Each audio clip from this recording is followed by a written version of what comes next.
ఎవరైనా అధికారంలో ఉన్నవాళ్ళు, పాలకులు అనబడే వాళ్ళు ఎన్నికల వరకు ఏదైనా కనుక రాజకీయము అండ్ ఎన్నికలు అయిపోయిన తర్వాత ప్రజలందరూ మన వాళ్ళే, అర్హత ఉన్న ప్రతి ఒక్కరికి ప్రభుత్వ సాయం అందాలి అని చెప్పి మాట్లాడిన ముఖ్యమంత్రులను ఇప్పటివరకు చూసాం. కానీ చంద్రబాబు నాయుడు గారు 4వ సారి ముఖ్యమంత్రి తన అనుభవాన్ని అంతా రంగరించి ఎక్కడ పారబోసారో తెలియదు. కానీ ఈ మధ్యకాలంలో ఆ సారు మాట్లాడుతున్నటువంటి మాటలు చూస్తే, అరే ఇదే లాస్ట్ టర్ము, ఇంక మళ్ళీ ముఖ్యమంత్రి పీఠ మీద సారు కూర్చోలేరు, అంటే వాళ్ళ అధికారంలోకి వచ్చినా లోకేష్ గారికి ఇస్తారేమో, ఆ తర్వాత సంగతి 29లో ఎవరు వస్తారు. బట్ ఇప్పుడైతే ఇంకా ఆల్మోస్ట్ తన ఏజ్ కూడా ఫ్యాక్టర్ కదా అంటూ ఉన్నా. అయినా కూడా ఇటువంటి పొలిటికల్ స్టేజ్, ఇటువంటి స్టేజ్లో ఆయన మాట్లాడుతున్న మాటలు చూస్తే అసలు వైసీపీ వాళ్ళని మనుషులుగానే పరిగణలోకి తీసుకోకండి. ఈరోజు చిత్తూరులో కూడా మనుషులుగానే పరిగణలోకి తీసుకోకండి. వాళ్ళు ఎవ్వరికి ఏమీ చేయకండి, వాళ్ళని దగ్గరకు కూడా రానికండి, అది గొడ్డలి పార్టీ, అది సమాజానికి హానికరం, వాళ్ళకు దూరంగా ఉండాలి అని చెప్పి మీరు పూజలు చేయండి. వైసీపీ అధికారంలోకి రాకూడదు అని చెప్పి పూజలు చేయండి.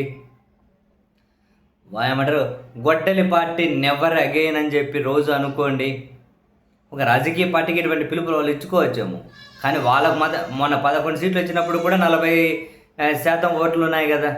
11 సీట్లు ఉన్నప్పుడు కూడా 40% ఓట్లు వచ్చాయి. 40% మందిని విషపురుగుల్లాగా చూడాలా? 40% మందిని ప్రభుత్వం పట్టించుకోదా? 40% మందిని దగ్గరికి చేరదీయద్దా?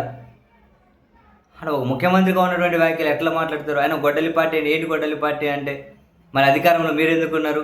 కేంద్రంలో మీరే ఉన్నారు కదా. మరి గొడ్డలి పార్టీ అంటే ఏమైంది? సిబిఐ విచారణ ఏమైంది? వాళ్ళు ఎందుకు సక్రమంగా విచారణ చేయలేదా? చేయకపోతే మీ వైఫల్యమే కదా. ప్రభుత్వంలో అఫీషియల్గా చేరినారు కదా వీళ్ళు, భాగస్వాములే కదా. మరి రాష్ట్రంలో, కేంద్రంలో మీ ప్రభుత్వమే కదా. మరి అక్కడ విచారణ చేయడం చేత కాక గొడ్డలి పార్టీ అని ఏదో రాజకీయంగా విమర్శలు పని కొత్త ద్వేషం నింపడానికంటే మరి మీరు వ్యవస్థలను అవమానించినట్లు కదా. ఒక పక్క న్యాయస్థానాలు విచారణ చేస్తున్నాయి, వాటిని అవమానించినట్లు కదా. మరి మీ కేంద్ర ప్రభుత్వ పరిధిలోనే కదా సిబిఐ ఉండేది. మరి వాళ్ళు ఏం విచారణ చేశారు? మీరు ఏం చేశారు? మరి చర్యలు తీసుకున్న వాళ్ళ మీద ఇంకా వైసీపీకి జగన్ గొడ్డలి పార్టీని దానికి సంబంధించి మీ దగ్గర ఆధారాలు ఉంటే ప్రభుత్వం తరపున ఒక పిటిషన్ వేయండి కోర్టులలో.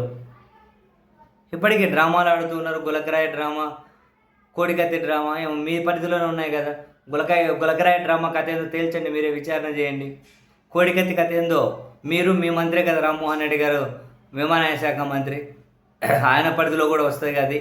మరి కత్తితో జగన్మోహన్ గారి మీద దాడి చేసిన కేసు ఏదో ఒక కమిటీ వేసి విచారణ చేయండి.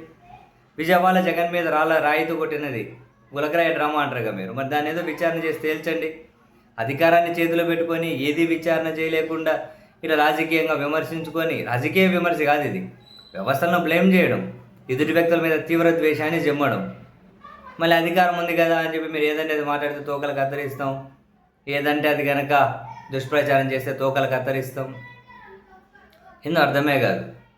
ఇక మళ్ళీ పిల్లల పాటే, పిల్లలు కానివ్వండి, మీరు పిల్లలు కనకపోతే నేను ఏమైనా మిషన్ల కోసం పనిచేయాలా? అది చంద్రబాబు నాయుడు గారు పనిచేయడం కోసం జనాలు పిల్లల్ని కనడం మీద నాకు అర్థం కాదు. ఉన్న వాళ్ళ కోసం పనిచేయండి. ఇంకా మీ పనితరం హద్దులు దాటిపోయింది, మీ పనితరం ఏమంటారు అమెరికా దాటి అంతరిక్షానికి పోయిందని చెప్పి పిల్లలు కనాలి. ఇప్పుడు తల్లిదండ్రులు ఇంకే అంత ఎక్కువ పనితనం ఉందా? ఇక్కడ ఇచ్చిన హామీలే అమలు కావట్లేదు. ఉన్న వాళ్ళకే సక్రంగా లైఫ్ లేదు, సక్రమమైన జీవనం లేదు.